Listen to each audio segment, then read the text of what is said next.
वाहेगुरु जी का खालसा, वाहेगुरु जी के फतेह, सतनाम जोहार, जय भीम, नमो बुद्धाय, जय जोहार, नमस्कार जय जोहार। छत्तीसगढ़। वाय साहब मानवता चैनल देख रहे हैं सभी दर्शकों का बहुत बहुत स्वागत है। मैं हूं जगदीश। आज के इस खास वार्ता पर, डिबेट पर हमारे साथ जुड़े सभी मेहमानों का मैं सबसे पहले धन्यवाद करता हूं।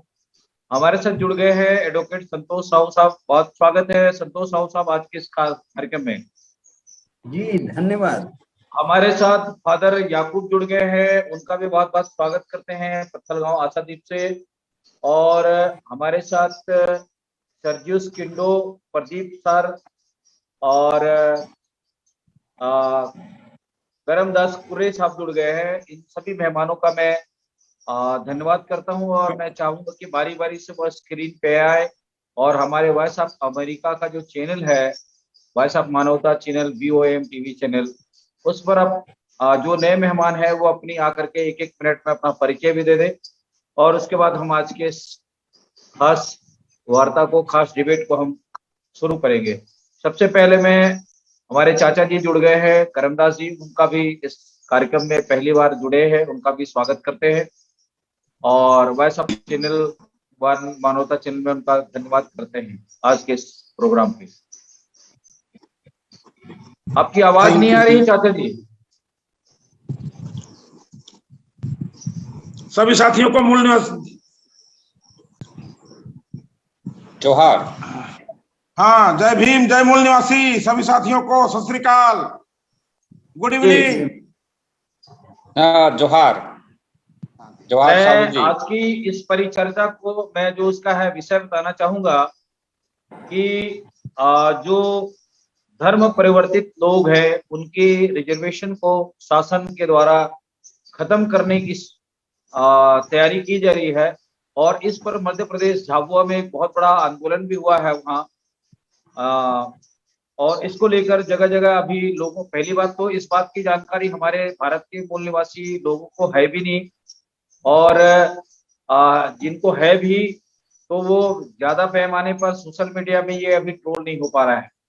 कुछ लोगों को जानकारी हुई है, कुछ लोगों को नहीं है और आज भी जो ग्रामीण क्षेत्र में रहने वाले लोग हैं वो भी इनसे अनभिज्ञ है। तो सबसे पहले मैं फादर याकूब को भी आज की इस भूमिका पर, आज के इस सवाल पर और मुख्य बिंदु पर मैं उनसे चाहूंगा कि इस पर आप भूमिका के तौर पर विषय को रखते हुए अपनी परिचर्चा शुरू करें। फादर याकूब सर।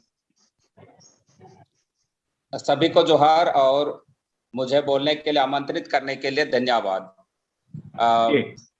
मैं कुछ बातों को बताऊंगा, उसके बाद में फादर सर्जियस जी हैं वे और कुछ बातों को बताएंगे जी। हाँ, और मैं मेरे बोलने के पहले मैं चाहूंगा कि फादर सर्जियस ही इस विषय पर सबसे पहले बोले। जी जी जी, फादर सर्जियस को इस विषय पर सबसे पहले बुलवाइए। जी फादर जी, आपका बहुत बहुत स्वागत है। Voice of America channel, voice of मानवता चैनल जो हमारा अमेरिका से है, उससे हम लाइव है। तो आप पहले तो आप अपना परिचय दे दें, आप कहाँ से हैं और किस जगह से बिलोंग करते हैं और वहां से परिचय देते हुए अपनी बात शुरू करें। मैं फादर सर्जियस किंडो हूँ जी। छत्तीसगढ़ जसपुर जिले से हूँ मैं। जी जी। जड़िया एक चर्च है, वहां से बिलोंग करता हूँ। जी जी। तो आज का मुद्दा क्या है ये तो मेरे समझ में नहीं आ रहा है। जी, इस मुद्दे पर मैं, फादर जी ने मुझे कहा कि ये परिचर्चा शुरू इसलिए भी करना जरूरी है क्योंकि जो धर्म परिवर्तित कर रहे हैं, कोई मुसलमान बन रहा है, कोई सिख बन रहा है, कोई बुद्धिस्ट बन रहा है, ऐसे लोगों का जो रिजर्वेशन है, जो कैटेगरी के अंदर में आता है, इनको समाप्त करने की दिशा में जो RSS, BJP या अन्य संगठन के लोग हैं वो बड़ी तादाद पर लगे हुए हैं। तो मुद्दा हमारा ये है और इस विषय पर ही हमारा जो लिस्टिंग किया जा रहा है, लिस्टिंग मतलब जो जाति आधारित, जी लिस्टिंग किया जा रहा है। डीलिस्टिंग, हाँ डीलिस्टिंग। तो ये डीलिस्टिंग जो है, जो डीलिस्टिंग है उसको उसके विषय में हमारे लोग बहुत ज्यादा जागरूक नहीं है, क्योंकि ये सेंट्रल गवर्नमेंट की योजना है, इसमें स्टेट गवर्नमेंट का कुछ भी रोल नहीं है। तो अभी जैसा कि बातें सुनाई दे रही है, और हमारे तरफ विशेष करके छत्तीसगढ़ में जगह जगह पर रैलियां शुरू हो चुकी हैं, और हमारे लोग अभी तक इस विषय पर अनभिज्ञ हैं।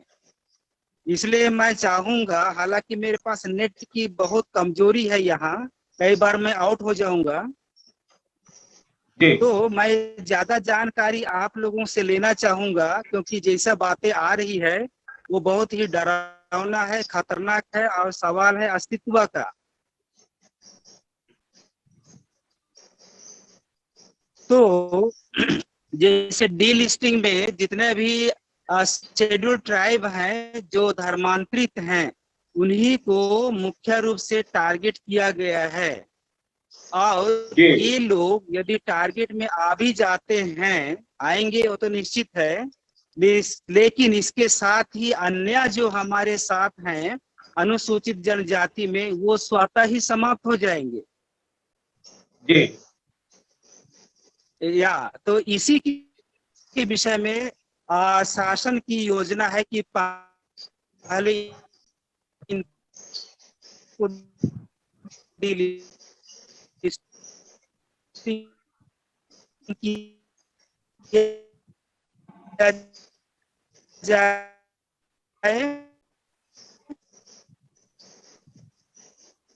मुझे लगता है फादर जी का बाकी लोग तो अपने आप होंगे सो होंगे।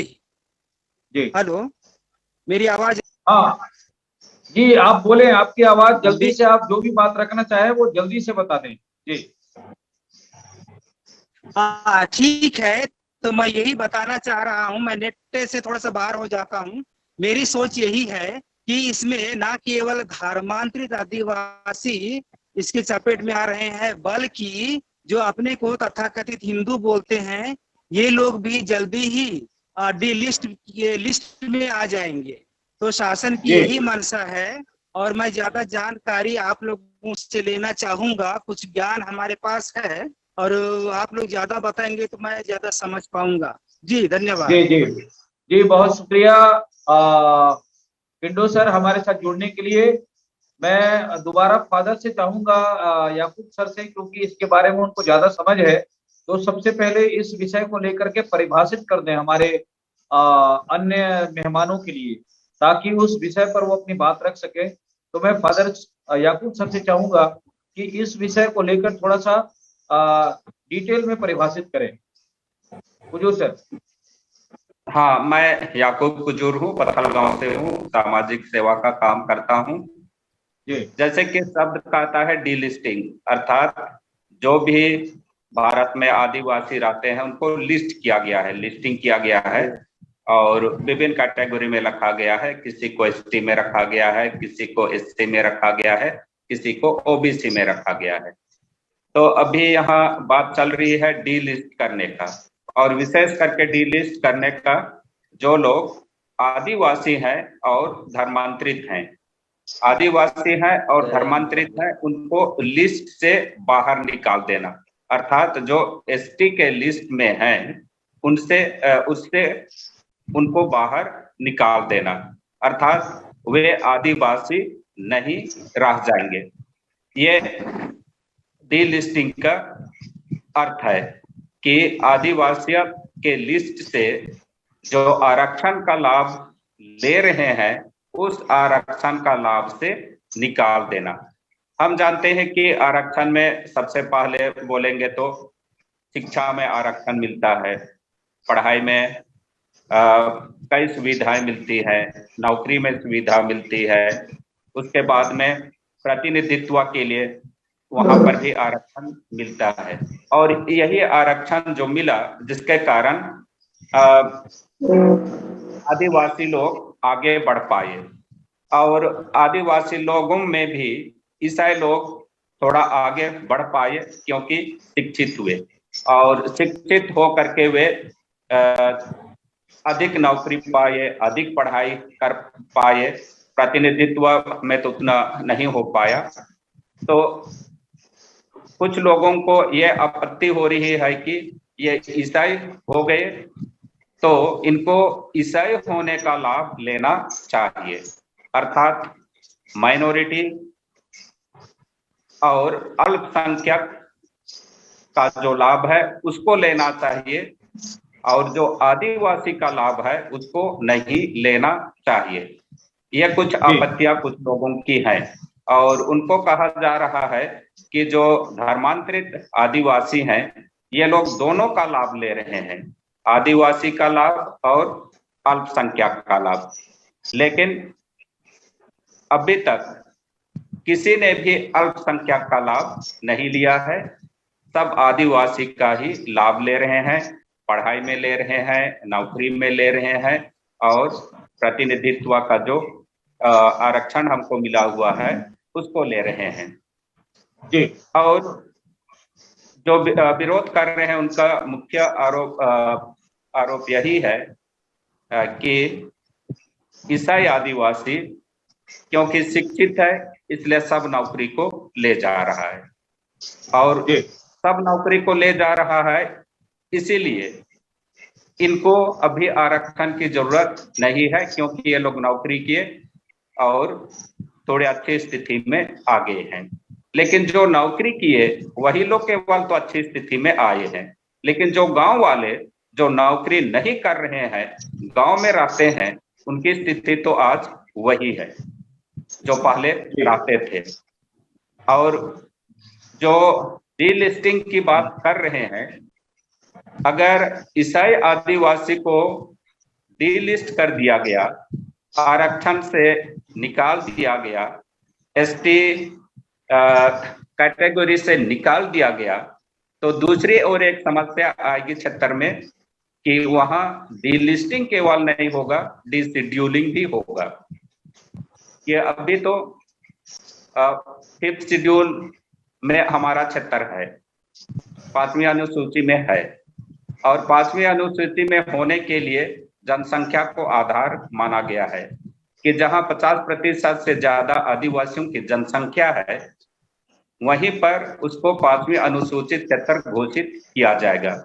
और अभी मान लेते हैं कि ईसाइयों को आदिवासी के लिस्ट से हटा देते हैं, तो आदिवासियों की संख्या, उदाहरण के लिए अभी जसपुर को ही लेते हैं, जसपुर में धर्मांतरित आदिवासी को एसटी कैटेगरी से हटा देते हैं तो संख्या में कमी आएगी, अर्थात आदिवासियों की संख्या जसपुर में कम हो जाएगी, और जसपुर में आदिवासियों की संख्या कम हुई तो वे लोग भी डिशेड्यूल हो जाएंगे। ये आदिवासी क्षेत्र नहीं रह जाएगा, लेकिन यह सामान्य घोषित हो जाएगा। जो अभी हमारे आदिवासियों की जो कुछ जो विरोधाभास बातें आ रही है, कुछ हमारे आदिवासी भाई जो अपने को हिंदू कहते हैं, वे कह रहे हैं कि ईसाइयों का आरक्षण बंद हो, आरक्षण बंद हुआ मतलब डिशेड्यूलिंग हो गया। तो यहाँ पर ना अभी विशेष करके ये प्रभावित होगा, शिक्षा से वंचित हो गए, नौकरी से वंचित हो गए, लेकिन प्रतिनिधित्व से भी वंचित हो जाएंगे। यहाँ भी कम से कम सरपंच बन पा रहे हैं, विधायक बन पा रहे हैं, और जब सामान्य घोषित हो जाएगा तो कोई आदिवासी ना सरपंच बन पाएगा ना विधायक बन पाएगा, और यह सामान्य क्षेत्र घोषित हो जाएगा। और आदिवासी ही जो भी मुख्य रूप से अपने को वो लोग गैर ईसाई कहते हैं और ईसाइयों का विरोध करते हैं, तो हम आपस में अभी जो लड़ रहे हैं, इस आपस की लड़ाई से हमको क्या लाभ होने वाला है? हम डिलिस्ट हो गए, हम डिशेड्यूल हो गए, तो हमको आपस की इस लड़ाई से क्या लाभ होगा? और यही सबसे बड़ा खतरा है कि डीलिस्टिंग हो गया तो डीलिस्टिंग ही होगा ही। और सुप्रीम कोर्ट ने यह भी निर्णय दिया है, जिसको वे आधार मान रहे हैं अभी, कि तो सुप्रीम कोर्ट ने एक निर्णय दिया है कि आदिवासी कोई भी धर्म मान सकता है, उसकी जाति अक्षुण्ण रहती है, शर्त यही लगाता है कि वो अपने रीति रिवाज और परंपरा रूढ़ी प्रथा को बनाए रखा हो। और हम लोग जानते हैं कि ईसाई होकर के भी सारे रीति रिवाज का पालन हम लोग करते हैं, जन्म से लेकर के मरण तक। जन्म में छठी करते हैं, शादी विवाह का सारा रीति रिवाज पालन करते हैं। जब मृत्यु हो जाती है हम लोग गमी करते हैं, कोई दशनहान भी कहता है। तो इस प्रकार हम देखते हैं कि सारे रीति रिवाज का पालन कर रहे हैं, भाषा को भी बनाए रखे हैं, संस्कृति नाच गान भी हम बनाए रखे हैं। और इसीलिए हम अपने आप को आदिवासी कहते हैं। और जो अभी कहा जा रहा है रीति रिवाज परंपरा संस्कृति, अगर ईसाई लोग नहीं होते तो यह रीति रिवाज और परंपरा भी आज नहीं बना होता, क्योंकि ईसाइयत में रह करके भी हम लोग सारे रीति रिवाज और परंपराओं का पालन करते हैं। और हम जो धर्म भी मानते हैं उस धर्म में भी अपनी भाषा में, अपने रीति रिवाज में हम लोग अपने ढंग से पूजा पाठ करने का भी प्रयास कर रहे हैं। और इसलिए हम लोग जो ईसाई बन भी गए हैं, लेकिन हम अपने रीति रिवाज को नहीं छोड़े हैं, बनाए रखे हैं। और हम यही चाहते हैं कि अभी भी हमारे गांव के आदिवासी गरीब ही हैं, विकसित नहीं हो पाए हैं। इसीलिए जो डीलिस्टिंग की बात चल रही है और केंद्र सरकार से ही चल रही है। याकूब सर हम आपके पास और लौटेंगे इस विषय पर डिटेल जानने के लिए। हमारे साथ मेघराज जी कुछ कहना चाह रहे हैं, क्योंकि वो बिजी हो जाते हैं। तो मेघराज जी, जो अभी का जो विषय है, जो धर्मांतरित लोग हैं उनको SC ST की कैटेगरी से उनको हटाने की एक बहुत बड़ी साजिश चली जा रही है केंद्र सरकार के द्वारा। ये एक बहुत बड़ा हमारे छत्तीसगढ़ पे तो जितने भी हमारे जो ट्राइबल राज्य है वहां पे ये टारगेट किया जा रहा है, क्योंकि सबसे ज्यादा एजुकेटेड और शिक्षित जो ईसाई है, ईसाई धर्म को फॉलो करते हैं, ये लोग हैं, पढ़ लिख गए हैं, अधिकारी कर्मचारी बन गए हैं। तो इसको लेकर उनके जी वाहिगुरु जी का खालसा वाहिगुरु फतेह। पहली बात तो अपने स्पेशल प्रोग्राम रखा गया, इसके लिए आपका धन्यवाद स्पेशल। तो मैं कहना चाहता हूँ इसमें क्या है ना कि धर्मांतरित जो लोग हैं जिनको कहते हैं कन्वर्टेड लोग कहते हैं, वो दरअसल कन्वर्टेड नहीं है, वो जिसको पहले जो गुलामी के गटर में फंसे हुए थे, शूद्र जिनको बोलते हैं, ST SC OBC के लोग, ये शूद्र जो है गुलामी के गटर है। तो गुलामी के गटर से बाहर निकलने का मतलब है कि धर्मांतरण, मतलब उन्होंने धर्म को जो पहले जो धर्म कन्वर्ट नहीं किया, उन्होंने अपने आप को उसमें गुलामी के जाल से निकाल करके आजाद हुए।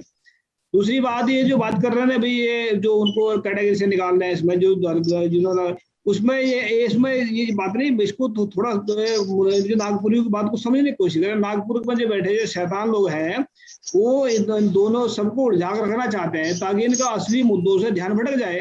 क्योंकि इधर सिखों को उलझा रखा, उधर मुसलमानों को, उधर ईसाइयों को, उधर आदिवासियों को, मतलब चारों पासे में काम लगा रखा अभी, ताकि असली उनका ध्यान कहीं और ना जाए, उनको फंसा कर रखे 24 आवर कहीं ना कहीं को। तो ये धर्म बात असली वो नहीं है कि ये मतलब SC SC OBC को उससे निकाल रहे हैं, ऐसा नहीं है। उसके पीछे कारण सिर्फ एक ही है कि आजादी की जो जंग चल रही है, पीछे जो चल रहा है, आदिवासी भी आजाद होना चाहते हैं, ब्राह्मणवाद से सिख भी आजाद होना चाहते हैं, तो सभी के सभी आजाद होना चाहते हैं। दूसरी बात, ये परंपरा की बात कर रहे थे भाई साहब, परंपरा को अगर आप आंखें बंद करके मान रहे हैं ना शुरू से, जैसे किसी ने बता दिया कि ये चल रहा सारा पीछे से, तो ये गुलामी की दूसरी निशानी है। अगर परंपरा को आप आगे खोल करके, दिमाग खोल करके, सोच समझ करके माने, हो सकता है शायद गुलामी उसमें घुसी होकर आप दिमाग को खोल ओपन रखेंगे, सच्चाई ईमानदारी पे चलेंगे, तभी आप उसको पहचान पाएंगे। परंपरा भी गुलामी की निशानी ही होती है। अगर ऐसे मान रहे हैं आप इसको, तो ये भी मेरे ख्याल से गलत है, क्योंकि ब्राह्मणों ने परंपरा की आड़ में गुलामी घुसोड़ी है। तो इसमें भी ध्यान रखें कि परंपरा भी गुलामी हो सकती है। तो उसको दिमाग को ओपन करके, सच्चाई ईमानदारी के रास्ते पर चल करके, तभी आप पहचान पाएंगे कि आप सही है कि गलत है। तो मैं इतना कहना चाहता हूँ, ये लड़ाई बहुत लड़ रहे हैं ब्राह्मणवाद यहाँ से 2024-25 तक का खेल चल रहा है। क्योंकि पहले जो लुक्का वार करते थे, ये मुसलमानों के पीछे लुक्का वार किया इन्होंने, उससे बाद में फिर अंग्रेजों के पीछे लुक्का वार किया, अभी सामने आ गया फ्रंट पे। तो जब भी सामने फ्रंट पे आया ना ब्राह्मण, तब तो इनकी हार ही हुई है। तो इस बार इनकी हार पक्की है और ये 2024-25 तक का खेल चलेगा, उसके बाद में समाप्त है। और एक इतिहास बनेगा भारत में कि हिंदू राष्ट्र जो है खत्म करने वाले मोदी और योगी हैं और ये आखिरी सम्राट होंगे, ऐसा इतिहास में लिखा जाएगा। क्योंकि आजादी चारों तरफ चल रही है, एक दिन सबके सब आजाद होंगे। तो एक प्लान भी हमने किया था, याद होगा आपको, कि ST SC OBC को निकालने के लिए हमने प्लान किया 1 करोड़ लोगों को जोड़ने का। अगर उस पर चल पड़ते हैं सभी के सभी, हमें 1 करोड़ आदमी ऐसे चाहिए जो सिर्फ 100 रुपए निकाल करके दे सकते हैं डोनेशन के। 31 महीने में भारत की तकदीर बदल कर रख देंगे और 50% गरीबी को हम एक ही झटके में खत्म कर सकते हैं।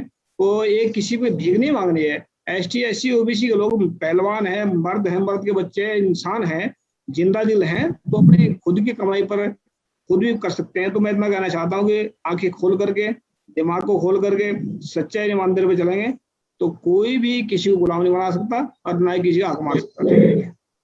जी बहुत शुक्रिया मेघराज जी। मैं संतोष राहुल साहब एक अधिवक्ता भी है और अभी तमाम जो हमारे मेहमानों ने अपनी बातें रखी है, तो इस पर मैं एक अधिवक्ता होने के नाते, कानूनविद होने के नाते और भारत में हमारा जो संविधान है हमें वो क्या राय देता है, क्योंकि भारत के जितने भी SC ST OBC के लोग हैं उनको संविधान में बहुत सारे राइट दिए हुए हैं। और मैं इस पर संतोष राहुल साहब से जो सभी जितने भी मेहमान जुड़े हुए हैं उनकी बातों को रखते हुए आज की इस परिचर्चा पर अपने विचार रखें। संतोष राहुल साहब। मैं इस विषय पे ये कहना चाहता हूं, जो बातें अभी आई हैं कि भारत का संविधान की जो व्यवस्था है वो शेड्यूल कास्ट के रूप में, शेड्यूल ट्राइब के रूप में है, बैकवर्ड के रूप में है, जनरल और धार्मिक अल्पसंख्यक, ये 5 वर्ग में भारत के 140 करोड़ लोग हैं।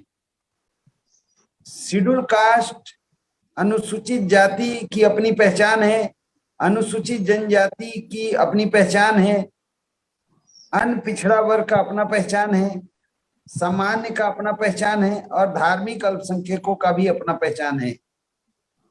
अनुसूचित जनजातियों के ऊपर अधिकांश ये आरोप लगता रहा है इलेक्ट्रॉनिक मीडिया के माध्यम से, प्रिंट मीडिया के माध्यम से, कि आदिवासियों का धर्मांतरण हो रहा है, धर्मांतरण हो रहा है, धर्मांतरण हो रहा है।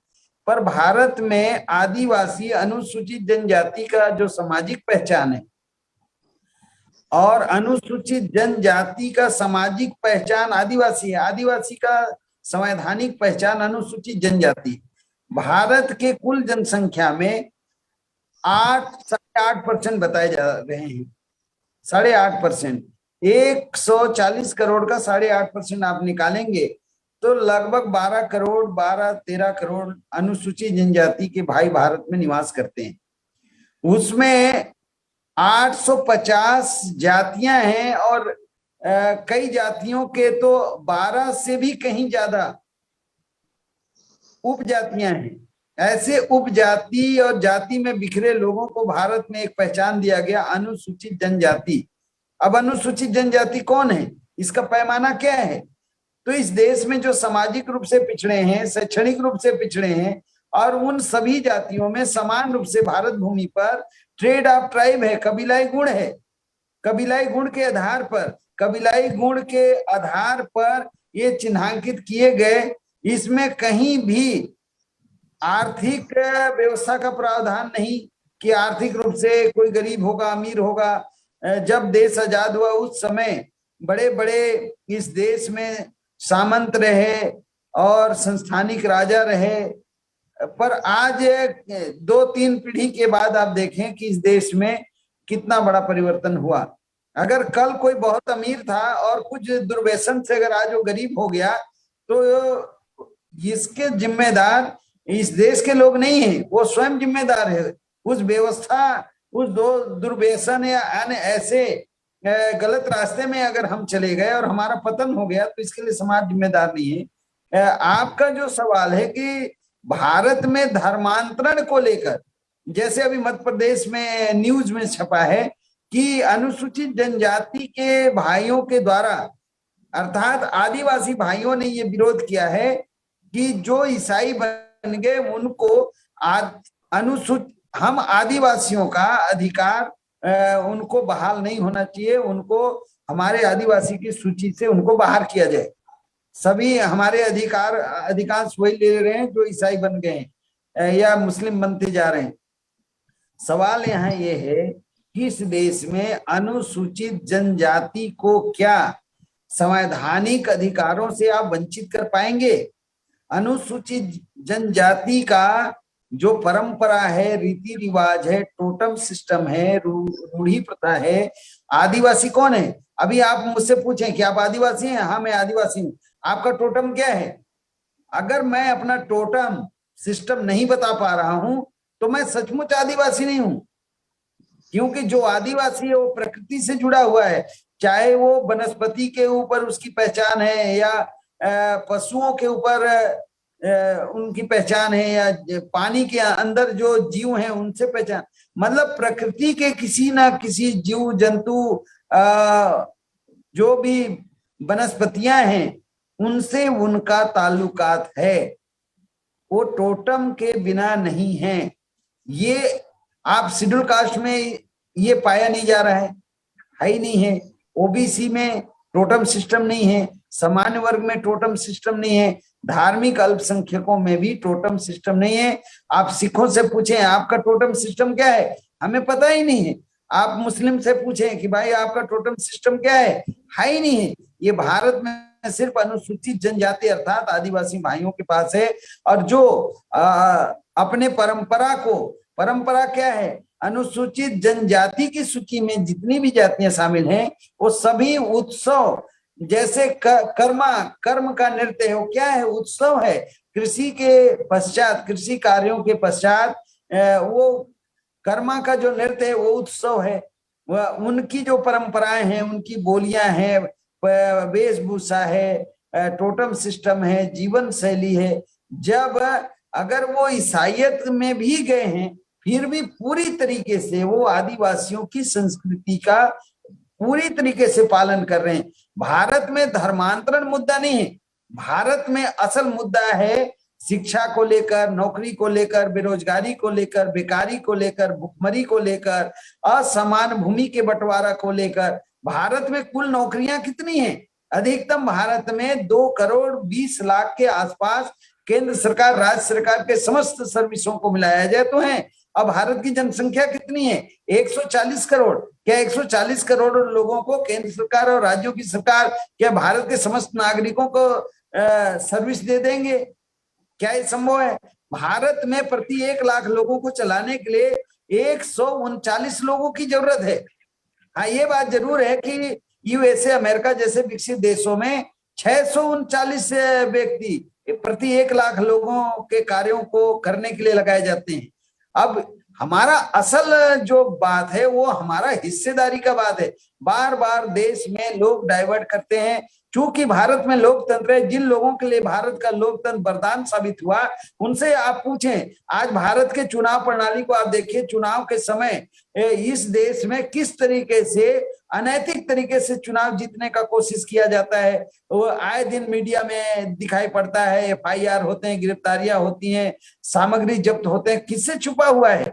तो ये भारत के लोकतंत्र और भारत के संविधान को जन जन तक पहुंचाए बिना आप ऐसे जो समस्याएं हैं इससे हम और आप निजात नहीं पा सकते। आज ये जो असल समस्या हमारे पास है जिसके ऊपर चर्चा नहीं हो रहा है, हम जाति और धर्म हमारी समस्या नहीं है। हम अपने जाति में जीना सीख गए, अपने धर्म को मानना सीख गए।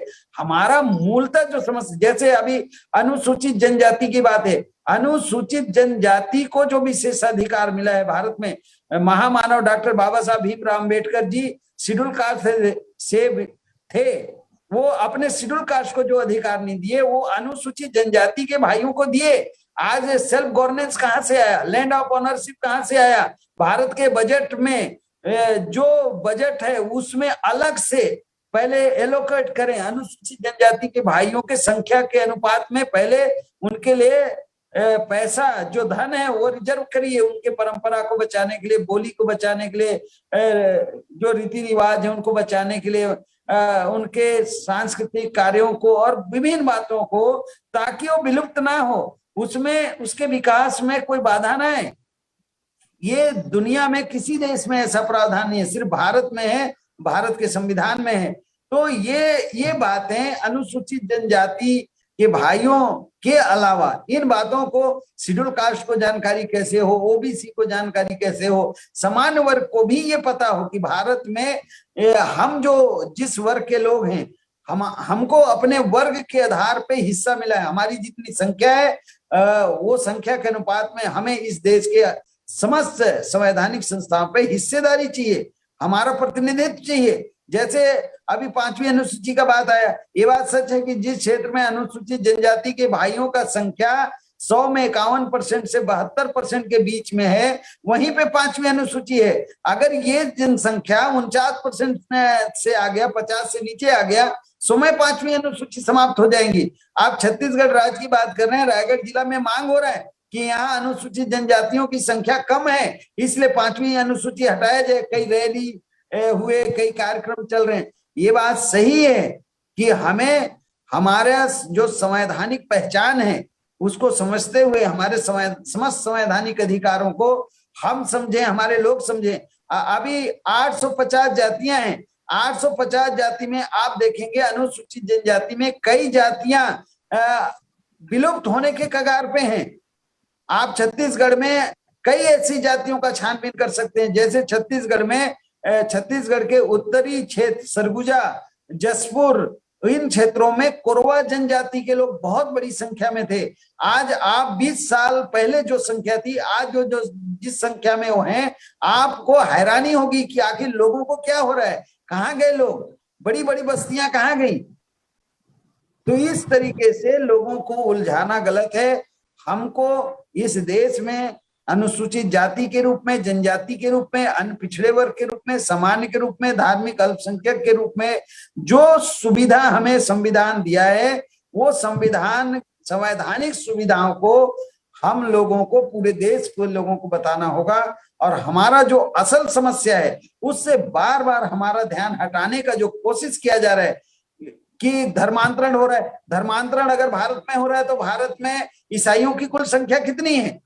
भारत सरकार के रिकॉर्ड के आधार पे अधिकतम 2% है। भारत के 140 करोड़ का 2% कितना होगा?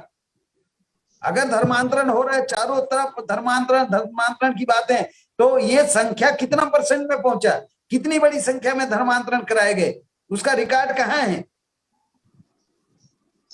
तो मैं आपके वॉइस ऑफ मानवता टीवी चैनल के माध्यम से मेरा जो एक सोच है, जो हम देश भर में देख रहे हैं, पूरे देश का दौरा चल रहा है और विभिन्न सामाजिक संगठनों में प्रमुख होने के नाते हम ये कहना चाहते हैं आपके माध्यम से कि भारत में अभी लिखित संविधान है, भारत के समस्त कानूनों का स्रोत भारत का संविधान है और हम लोकतांत्रिक देश में विश्व का सबसे अच्छा शासन प्रणाली अगर कोई है तो लोकतांत्रिक शासन प्रणाली है। और अनुसूचित जनजाति की सूची से अगर कोई प्लान करके कुछ जातियों को, जैसे अभी छत्तीसगढ़ में अनुसूचित जनजाति की कुल संख्या 30.41% बताया गया, जिसको साधारण तरीके से लोग कहते हैं कि हम 32% हैं।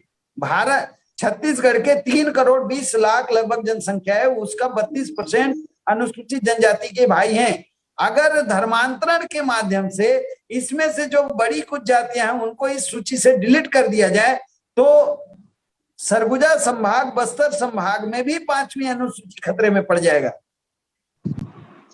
तो इन बातों को अनुसूचित जनजाति के समस्त भाइयों को समझना होगा, अवलोकन करना होगा, समीक्षा करना होगा। और अगर कोई बातें हैं तो अनुसूचित जनजाति के अंदर महापंचायत करके इन समस्याओं को रखा जाए ताकि इसका कोई वास्तविक समाधान निकल सके। विद्वेषपूर्ण कार्रवाई के हम विरोधी हैं। और ये बात भी हम कहना चाहते हैं, छत्तीसगढ़ में अगर शिक्षा का सबसे बड़ा स्रोत अगर कोई बना तो ईसाई धर्मावलंबियों के माध्यम से जो विद्यालय स्थापित किए गए, स्वास्थ्य के प्रति अगर कोई सजग सबसे ज्यादा कोई कर सका तो ईसाई धर्मावलंबियों के माध्यम से जो स्वास्थ्य हॉस्पिटल की व्यवस्था बनाई गई जिसमें इंसान जीवित है, मानवता जीवित है, ये महत्वपूर्ण कार्य शिक्षा और स्वास्थ्य का अगर सुदूर जंगलों तक जाके कोई किया तो कोई और नहीं, सबसे पहले हमारे ही अनुसूचित जनजाति के भाइयों ने, जिन्होंने ईसाई धर्म को स्वीकार किया।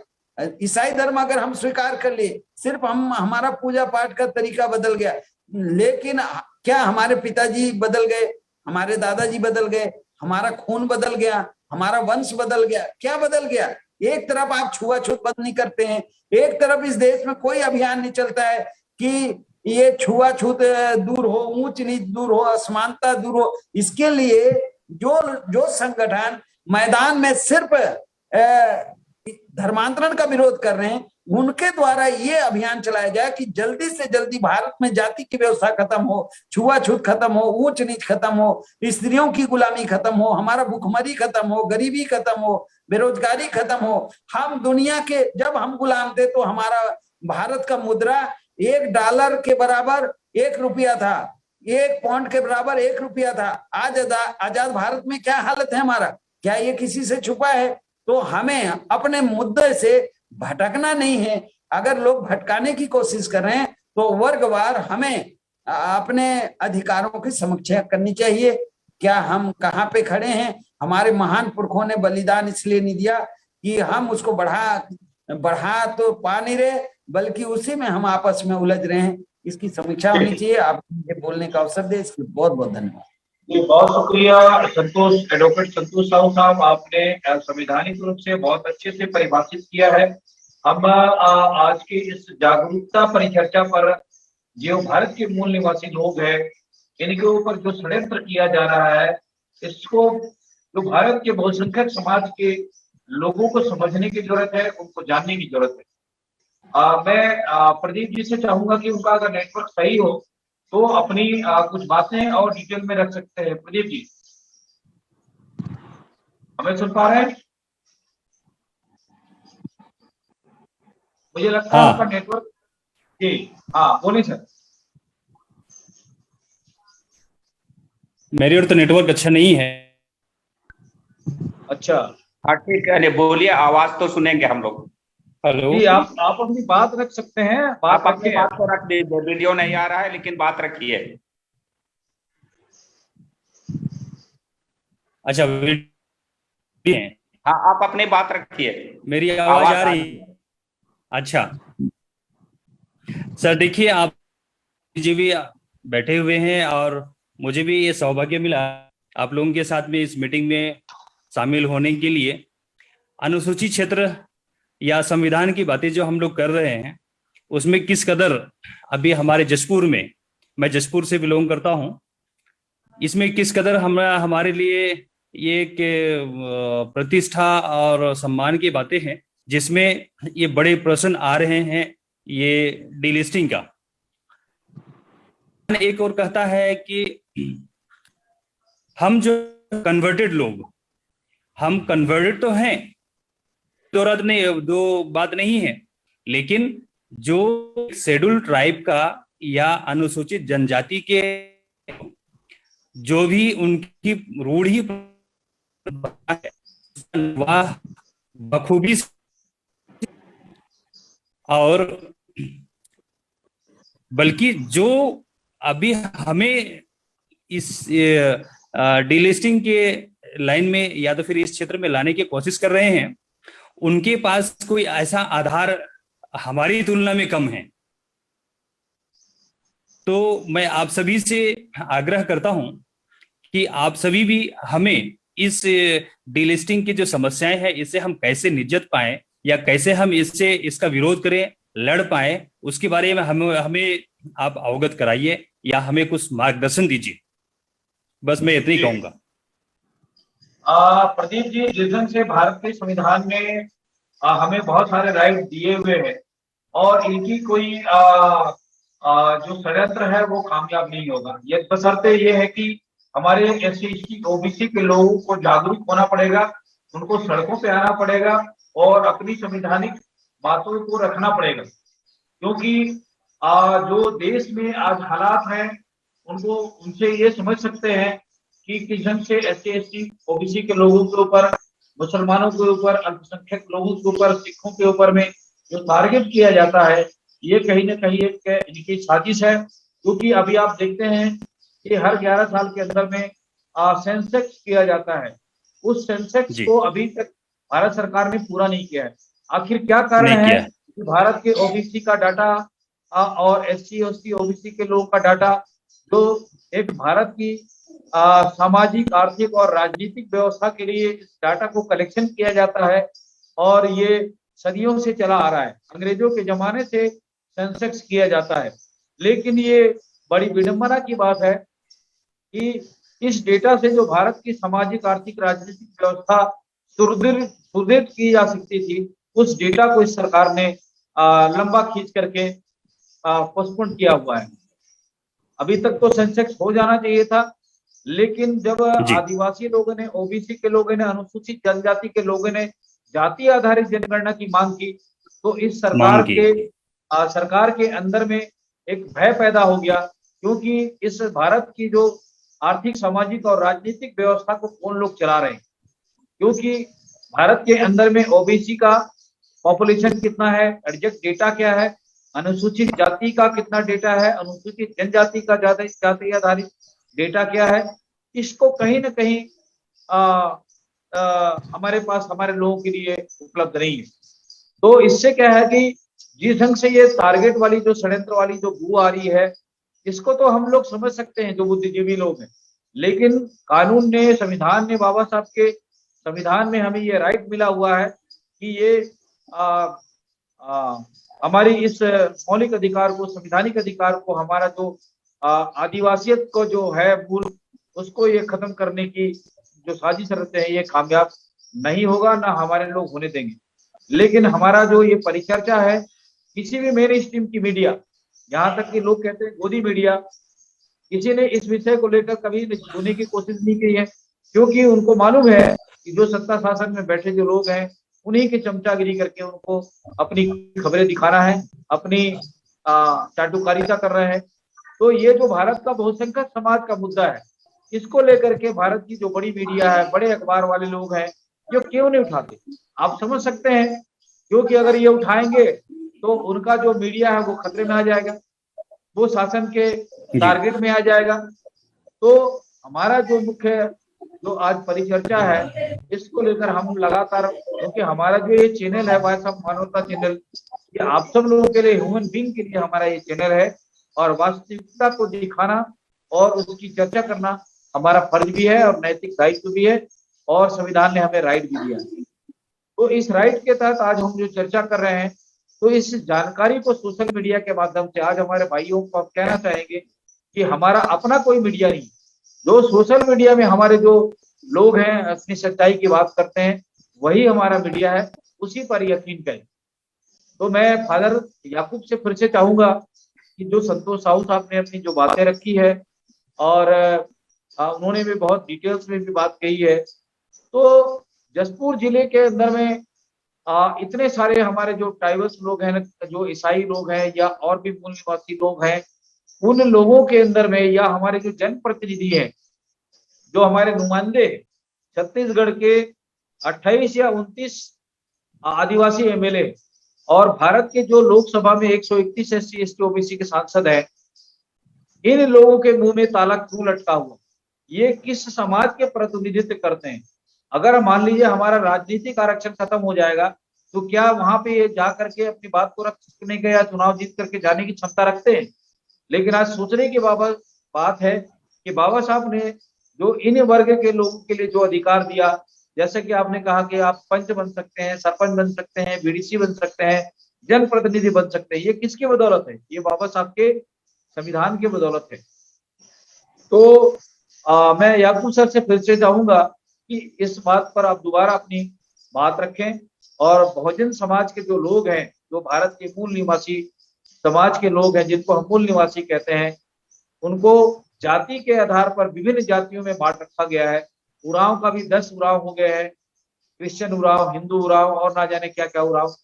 वैसे ही अनुसूचित जाति के अंदर में और ना जाने कितनी जाति हैं। तो इन तमाम जाति के लोगों को बाबा साहब ने एक कैटेगरी में लाने का कोशिश किया, अनुसूचित जनजाति।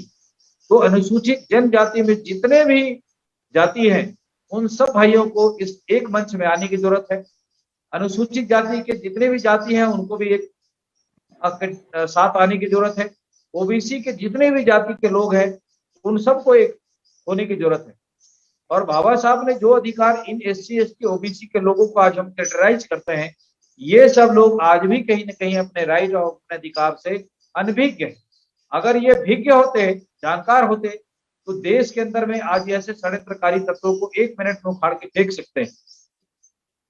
इसलिए फेंक सकते हैं कि वो अपने राइट के प्रति, अपने समाज के प्रतिनिधित्व के प्रति जागरूकता मुझे नहीं नजर आती है। तो मैं याकूब सर से फिर से चाहूंगा कि क्या ऐसा कारण है जो SC ST OBC के जो MLA हैं, जो संवैधानिक अधिकार के तहत जनप्रतिनिधित्व बनके MP MLA बने हुए, राज्यसभा के सांसद बने हुए, तो ऐसे लोगों को भी फर्ज बनता है कि अपनी आवाज को, हमारे लोगों के साथ में जो जुल्म, अत्याचार, अन्याय हो रहा है, उस पर आप अपनी आवाज उठा सकें। तो अगर ये लोग नहीं उठाते हैं तो देश में जनता के द्वारा चुनी गई सरकार में जनता सर्वोपरि है, ना राष्ट्रपति सर्वोपरि है, ना भारत का प्रधानमंत्री सर्वोपरि है, जो भारत का एक एक वोटर से एक एक मतदाता है वो सर्वोपरि है। इसीलिए बाबा साहब ने भारत की जनता को पावरफुल बनाया है वोट का अधिकार दे करके, क्योंकि ऐसे लोग अगर गलत करेंगे तो उखाड़ के फेंक सकते हैं। तो जनता को जागरूक करने की जरूरत है, जनता अपने अधिकारों के लिए सामने आए और आकर के अपनी आवाज बुलंद करने की जरूरत है, ये हमारा सोचना है। मैं याकूब सर से चाहूंगा कि इस परिचर्चा को थोड़ा और आगे बढ़ाएं। वास्तव में जो धर्मांतरण कहा जा रहा है, धर्मांतरण कोई मुद्दा नहीं है जी। और मुद्दे हैं हमारे, जो गरीबी है, बेरोजगारी है, अशिक्षा है, ये हमारा मुद्दा है, महंगाई हमारा मुद्दा है। लेकिन इसको ना मुद्दा बना करके धर्म को क्यों मुद्दा बनाया जा रहा है? और धर्म कोई मुद्दा नहीं है। संविधान ने हमारे लिए स्वतंत्रता दिया है कि हम कोई भी धर्म मान सकते हैं, उसका प्रचार प्रसार भी कर सकते हैं। और जहां बात रही आदिवासियों की, तो आदिवासी जैसे साहू साहब ने भी कहा, वे जरूर धर्मांतरित हैं, धर्म अलग है, लेकिन रीति रिवाज अभी तक बचा हुआ है।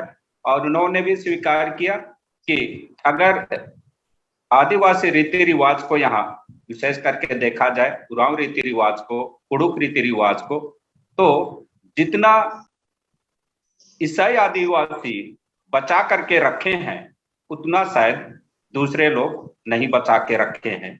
और सबसे ज्यादा भी कुछ दिन पहले आप लोगों में भी देखा था कि जो भी सांस्कृतिक कार्यक्रम होता है सिर्फ ईसाई लोग ही इसका आयोजन करते हैं, दूसरे लोग तो नहीं करते हैं।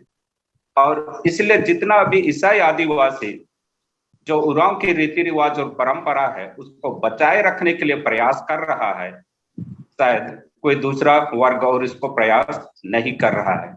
इसलिए मेरे अनुसार यही है कि धर्म कोई मुद्दा नहीं है, लेकिन इसको मुद्दा बनाया जा रहा है। उसके पीछे क्या है हम सभी जानते हैं, और हमको हमारा ध्यान भटकाने के लिए ही केवल इसको बार बार यहाँ मुद्दा बनाया जाता है। हमारे जनप्रतिनिधि भी कभी कभी सुन करके, उनके मुंह से सुन करके हताशी होती है, निराशा होती है कि हमने उनको क्यों जनप्रतिनिधि बनाया। इसलिए जनप्रतिनिधि बनाया क्योंकि वे कई बार यहाँ पर कहा करते हैं कि जसपुर में सबसे बड़ा मुद्दा, सबसे बड़ी समस्या है धर्मांतरण, और यह सुनकर के अच्छा नहीं लगता है। लेकिन यहाँ पर सबसे बड़ी समस्या है गरीबी की है, बेरोजगारी की है। इतना मानव तस्करी हो रहा है, इतना पलायन हो रहा है। क्यों हो रहा है? क्योंकि यहाँ गरीबी है, रोजगार नहीं मिल रहा है, सही शिक्षा नहीं मिल रहा है। यह मुद्दा है। स्वास्थ्य का अपना मुद्दा है। हम आपके पास फिर से लौटेंगे। मेघराज जी कुछ कहना चाह रहे हैं, तो मेघराज जी अपनी बात पूरी करें। पहली बात तो ये धर्मांतरण का जब मुद्दा है, अगर जात पात को और वर्ण व्यवस्था को आज खत्म कर देते तो धर्मांतरण का मुद्दा रुक जाएगा। सीधा सिंपल सवाल का जवाब इसका। धर्मांतरण अगर कोई भी शैतान, मतलब भारत में बैठे जो अपना वो ब्राह्मण कहते हैं, अगर ये आज खत्म कर देते, इसको वर्ण व्यवस्था खत्म कर दे, जात पात खत्म कर दे, खत्म कहानी इसकी। लेकिन फिर भी वो नहीं करेंगे। मुझे पता है कि जब भाई साहब प्रदीप जी ने पूछा कि हमें क्या करना चाहिए, मतलब देखो बहुजनों को, जो बहुजन जो लोग हैं उनको अपनी शक्ति का पहचान, उनको अपनी शक्ति का नहीं पता हम क्या है। जो जितने लीडर घूम रहे हैं बहुजनों के, उन्होंने 99% करप्ट और लालची और जो मतलब लालची और गद्दार कह सकते हैं, लालची या घमंडी लोग बैठे हैं, जो लीडर बड़े बैठे हैं, इन्होंने बहुजनों की शक्ति को है ना बर्बाद कर रख दिया। तो बहुजनों के पास में 5 शक्तियां हैं, मेन जो है उनको थोड़ा पहचान है अपनी शक्ति को, क्या चीज है। अगर हमें अपनी ताकत का नहीं पता हम क्या है, तो हम लड़ाई को नहीं जीत पाएंगे। लड़ना तो पड़ेगा, चाहे आज निकल जाए सड़क के ऊपर, चाहे 10 साल के बाद निकले, तो सड़क के ऊपर आकर के अपना हक मांगना पड़ेगा। और गुरु गोविंद सिंह जी कहते हैं कि को किसी को राज न दे है, जो भी ले निजबल से ले है। फिर वो कहते हैं कि धर्म बिना न राज बिना धर्म चले है, धर्म बिना सब दल भले है। इसका मतलब इंसानियत होता है, जो बिना राज के नहीं कायम रह सकता है। तो आज जो शैतानों का राज है, वहां पर जो है इसमें इंसानियत कायम नहीं है। तो इस करके जो है बहुजनों को अपनी शक्ति को पहचान, अगर लीडर सामने आकर के बात करते हैं ठीक है, तो लीडर का लात मार करके अलग निकालो, उसके अपनी शक्ति को पहचाने, अपने जो घमंड को लालच को त्याग करके। तो अपने हमारे पास में शक्ति कौन कौन सी है? नंबर 1 है ज्ञान विज्ञान की शक्ति बहुजनों के पास बहुत ज्यादा है। नंबर 2 धन दौलत जायदाद की भी शक्ति बहुजनों के पास बहुत ज्यादा है, क्योंकि ये त्योहार में चक्कर में देवी देवताओं के चक्कर में ना लुटाए, तो ये अब सबसे अमीर आदमी है। और जो नंबर 3 जो शक्ति है इनके पास में है, वो है बल शक्ति। बल और ताकत की शक्ति बहुत ज्यादा है। और जनशक्ति बहुत ज्यादा इनके पास में है। पर इनके पास में शक्ति कौन सी नहीं है? आत्मविश्वास शक्ति, आत्म बल शक्ति। ये शक्ति अगर इनके पास में आ जाए, तो ये बहुजन तो दूर की, मतलब इनको ब्राह्मण तो गुलाम बनाने की दूर की बात है, विश्व का कोई भी शैतान इनको गुलाम नहीं बना सकता, अगर ये आत्मविश्वास को पैदा करे अंदर और सभी मिलकर के लड़ाई लड़े।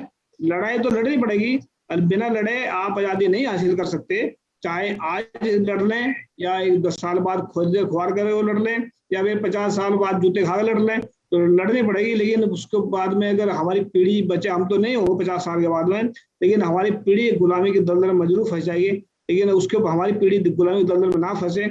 जनशक्ति, बल शक्ति, धन शक्ति, जनशक्ति, इसको इस्तेमाल करके आत्मविश्वास शक्ति पैदा करके सभी एक साथ इकट्ठे होकर तब लड़ेंगे, तो हम 100% जीत पाएंगे और सच्चे का राज कायम करेंगे। जी थैंक यू जी, बहुत शुक्रिया मेघराज सिंह साहब। मैं संतोष साहब से चाहूंगा कि आज की इस महत्वपूर्ण चर्चा पर जो अभी बातें छल के आई है, तो इस पर मैं क्योंकि हमारा समय मात्र 5 मिनट बचा हुआ है, तो इस 5 मिनट में हम अपनी अपनी बात रखने के लिए मैं चाहूंगा कि वो अपनी बात रखें, संचित में रखें। और इस बात को हम लगातार इस मीडिया के माध्यम से इस परिचर्चा को हम लगातार जारी रखेंगे। अलग अलग बुद्धिजीवियों को, अलग अलग राज्यों से ट्राइबल लीडर्स लोगों को, ट्राइबल सामाजिक लोगों को हम इस पर लगातार बुलाएंगे और इस पर डिबेट करेंगे, और सरकार की कानों तक इसकी आवाज को हम पहुंचाएंगे कि सच्चाई क्या है। मैं संतोष साहब से चाहूंगा कि संतोष साहब इस पर और प्रकाश डालें। हेलो जगदीश जी, और कोई? जगदीश जी केडी कुर्रे भी जुड़ा हुआ है, उनको भी कुछ अवसर दीजिए। नहीं, कुर्रे साहब का तो वो लिफ्ट हो गए हैं मेरे ख्याल से, हमारे साथ नहीं है। अच्छा, नहीं है जी, संतोष साहब अपनी बात रखें। सुरेंद्र हैं, कौन जुड़े हुए हैं नए मेहमान? सुरेंद्र। अच्छा,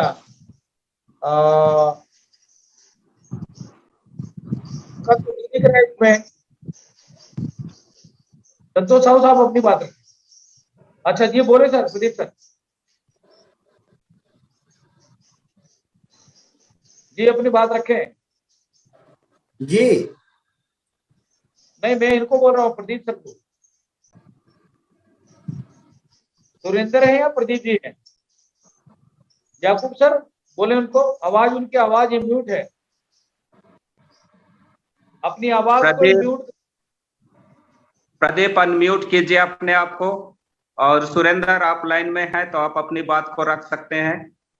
केडी कुर्रे भी आप अपनी बात को रख सकते हैं।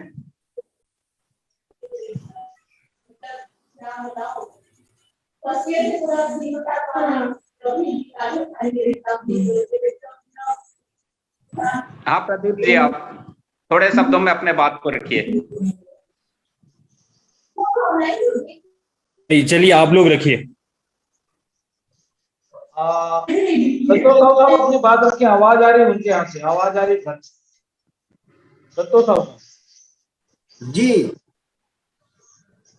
जो अभी हमारे विद्वान साथियों के द्वारा जो जानकारी यहाँ दी गई है उससे मैं पूरी तरीके से सहमत हूँ कि इस देश का असल जो समस्या है उसके ऊपर देशव्यापी चर्चा हो और भारत के लोगों को तेजी से बौद्धिक जो संपदा है उसके तरफ सबसे ज्यादा किसका ध्यान है।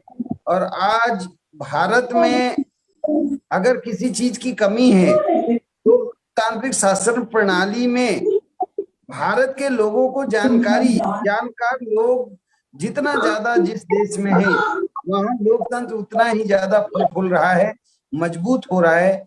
और भारत में भी हमारा जो मूल व्यवस्था है वर्तमान भारत का, संविधान और संविधान के आधार पर लोकतंत्र, और इन दोनों व्यवस्थाओं के अंदर जो जानकारी है जिससे ये देश खुशहाल है।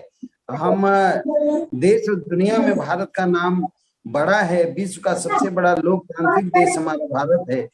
तो जाति और धर्म से ऊपर उठकर शिक्षा के लिए चर्चा हो, संख्या के अनुपात में सर्विस के लिए चर्चा हो, संख्या के अनुपात में जो प्रतिनिधित्व है विधानसभा, लोकसभा में, राज्यसभा में, विधान परिषदों में, और 5वीं अनुसूची क्षेत्र में जो अनुसूचित जनजाति के भाइयों को अगर एक ग्राम पंचायत भी है, अगर 20 वार्ड पंच है तो उसमें 15 से 16 एक वर्गीय अनुसूचित जनजाति के भाई और बहन हैं पंच, और वहां का जो सरपंच है वो भी अनुसूचित जनजाति हैं। जनपद सदस्य, अगर किसी जनपद में 18-20 सदस्य हैं तो उसमें 15-16 सदस्य एक वर्गीय अनुसूचित जनजाति के भाई हैं, महिला पुरुष, और वहां का अध्यक्ष भी अनुसूचित जनजाति है। जिला पंचायत सदस्य में अगर 20 सदस्य हैं तो वहां भी 13 से 14 सदस्य अनुसूचित जनजाति के लोग हैं।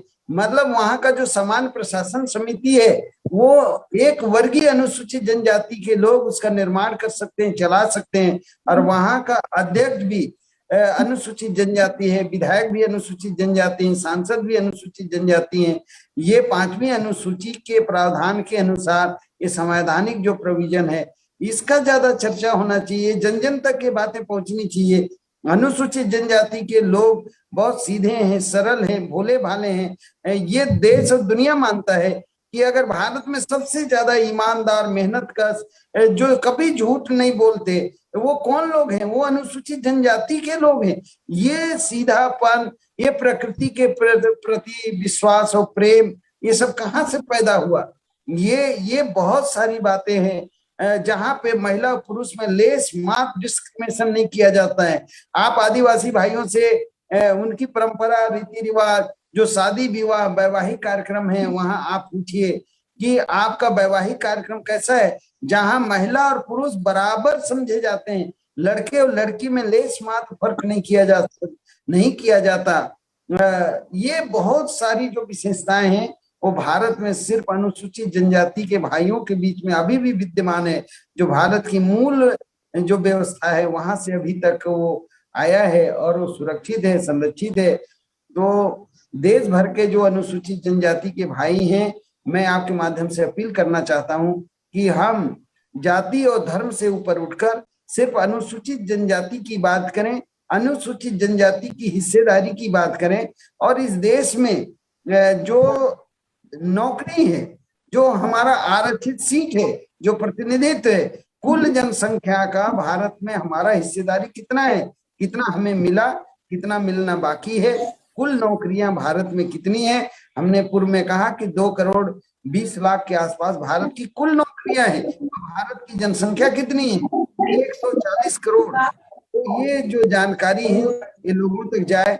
हम सिर्फ सर्विस के लिए और सर्विस के लिए पढ़ाई ना करें, सर्विस के पीछे ना भागें, उद्योग के तरफ हमें जाना है, लघु उद्योग, कुटीर उद्योग, कृषि के ऊपर हमें बात करना है। और कृषि उपज जो भारत में है वो देश और दुनिया के बाजारों में कैसे वो उसका मार्केटिंग हो, भारत आत्मनिर्भर और स्वावलंबी कैसे बने। अभी आप देखिए कि भारत के ऊपर कितना विश्व का कर्जा बढ़ते जा रहा है। ये कर्ज भारत सरकार ले रहा है, इसका सबसे ज्यादा उपभोग कौन कर रहा है, इसके ऊपर चर्चा होनी चाहिए। बजट में हमारी हिस्सेदारी क्या है, शिक्षा में हमारे देश का बजट का कितना प्रावधान है, हमारा जो स्किल डेवलपमेंट है उसके लिए कितने हमारे पास साधन संसाधन है। इन तमाम बातों के ऊपर आपके द्वारा जो समय समय पर चर्चा कराया जा रहा है बहुत महत्वपूर्ण है। मैं फिर भी अंत में कहना चाहता हूं कि भारत में अनुसूचित जाति को, जनजाति को, अन्य पिछड़े जाति को जो पहले 26 जनवरी 1950 से पहले हजारों जाति उपजाति में बटे हुए लोगों को भारत के महामानव डॉक्टर बाबा साहब भीमराव अम्बेडकर, उनका सबसे बड़ा उपकार है कि हजारों जाति उपजाति में बिखरे लोगों को अनुसूचित जाति के रूप में राष्ट्रीय स्तर पर पहचान दिलाने में कामयाब हो गए। अनुसूचित जनजाति में भी सैकड़ों जाति उपजाति हजारों, उन सबका एक पहचान पूरे भारत में, वो एक पहचान अनुसूचित जनजाति के रूप में दिलाने में कामयाब हो गए। आप कल्पना करिए कि अभी छत्तीसगढ़ में अनुसूचित जनजाति के जो भाई हैं उनसे आप पूछें कि आप अनुसूचित जनजाति के अंदर जो सुविधा है उसका आप लाभ लेते हैं, तो आप अनुसूचित जनजाति हैं कैसे प्रमाणित होगा, आप उसके 5 चिन्ह बताएं। तो मैं समझता हूं कई जगह हम देश भर में घूमते हैं कि आधे लोगों को ये पता नहीं है कि हमारा मूल पहचान क्या है। अभी पूछा जाए छत्तीसगढ़ के लोगों को कि तमिलनाडु, कर्नाटक, केरल, पांडिचेरी, आसाम, मेघालय, मिजोरम, अरुणाचल प्रदेश, इधर हिमाचल प्रदेश, ऐसी जगह में वहां एक एक राज्यों के 5-5 अनुसूचित जनजाति के जाति सदस्यों की आप नाम बताइए, तो क्या बता पाएंगे? बहुत कम लोग हैं जिनको वो बता पाएंगे। इसलिए इस देश की मूल व्यवस्था के ऊपर बुद्धिजीवियों को अध्ययन और अभ्यास करना चाहिए। जाति और धर्म से ऊपर उठ के ये देश में लोकतंत्र, भारत की संविधान का जो मूल व्यवस्था है उसके ऊपर हमें अपना विश्वास, आस्था, भरोसा और वो जन जन तक पहुंचे। भारत का लोकतंत्र कब मजबूत होगा? जब हर एक लोग लोकतांत्रिक शासन प्रणाली की शक्तियों को समझें। लोकतांत्रिक शासन प्रणाली भारत के अनुसूचित जाति, जनजाति, ओबीसी और सभी वर्गों के लिए वरदान साबित हुआ। पर आज दुर्भाग्य देखिए कि भारत को आजाद हुए लगभग 75 वर्ष होने वाले हैं। चुनाव के समय लोग जिनसे हमारा शिक्षा है, नौकरी है, राजनीति है, उद्योग है, जमीन है, मान है, सम्मान है, इज्जत है, सुरक्षा है, लोग क्या करते हैं? 5 रुपए 10 रुपए लोग प्रलोभन दे रहे हैं। प्रलोभन में आके लोग वोटिंग तक कर रहे हैं। किससे छुपा हुआ है? जिससे हमारा सुरक्षा निकलता है उसको भी हम बेच के खाने में लगे हुए। ये जनता को, देश के एक एक लोगों को लोकतंत्र के प्रति कौन खड़ा करेगा, कौन तैयार करेगा? आप और हम सब देश के लोग मिलकर कर सकते हैं। जी धन्यवाद। जी संतोष साहब बहुत शुक्रिया। हमारा समय भी कंप्लीट हो चुका है। मैं आज की इस परिचर्चा को समाप्त करने के लिए मैं सभी मेहमानों से, सभी अतिथियों से चाहूंगा कि वो अगले इस सेशन में हम इस मुद्दे को और विस्तार से लेके जाएंगे और ताकि लगातार ऐसी हम परिचर्चा को आगे लेके जाएंगे तो हमारे ये मुद्दा है वो देशव्यापी बन सकेगा। लास्ट कमेंट के रूप में मेघराज जी कुछ कहना चाहेंगे तो हमारे तमाम होस्टों को आप कहें, क्योंकि हमारा समय ये जो लड़ाई चल जो भारत में लड़ाई चल रही है एक दूसरे के साथ, मतलब ऐसा जो सभी के सभी हक सभी के सब कुछ को लेना चाहते हैं, तो हमें एक रिक्वेस्ट हमारी है क्योंकि हम अगर अपनी बात रखेंगे कहीं तभी हमें पता चलेगा हमारी क्या प्रॉब्लम, उनकी क्या प्रॉब्लम है। तो मैं आदिवासी जो है जो इन सब मेरी रिक्वेस्ट है, कोई भी बच्चा या लड़की हो लड़का हो, जैसे जगदीश कुरेशी डिबेट कर रहे हैं, ऐसा हर हफ्ते में एक प्रोग्राम लोगों को बता सकेगा की क्या समस्या है। अगर आप बताएंगे तो ये मेगा वर्ल्ड के अंदर सुनी जाएगी, तो आने वाले वक्त में जो है इसको चाहते अपनी प्रॉब्लम की बात रखें, जो भी आपकी समस्याएं हैं तो इसमें वाइस मानवता से जुड़े।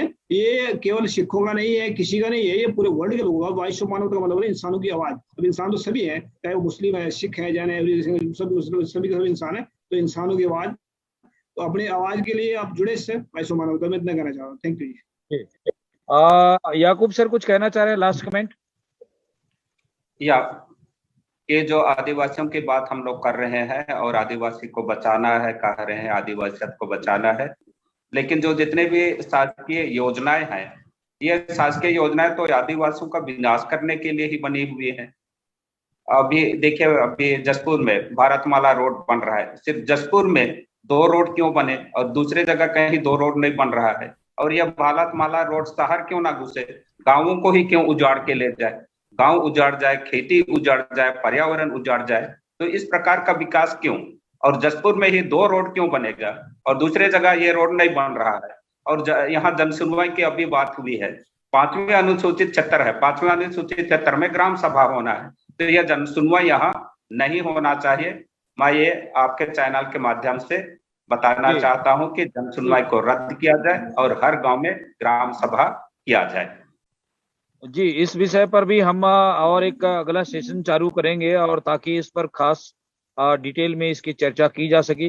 मैं आज की इस परिचर्चा को यहीं समाप्त करने से पहले हमारे साथ जुड़े तमाम मेहमानों का, जिसमें फादर याकूब सर का और प्रदीप सर जी का और मेघराज जी का, संतोष साहू साहब जी का मैं बहुत बहुत स्पेशल धन्यवाद करता हूं। आज के इस महत्वपूर्ण डिबेट पर उन्होंने भाग लिया और अपने विचार रखे। और आप सभी से विदा लेने से पहले मैं वॉइस ऑफ मानवता चैनल के सभी दर्शकों से गुजारिश करूंगा कि वो इस परिचर्चा पर लाइक करें, कमेंट करें और अपनी प्रतिक्रिया दें। धन्यवाद। जय भीम, जोहार, सतनाम।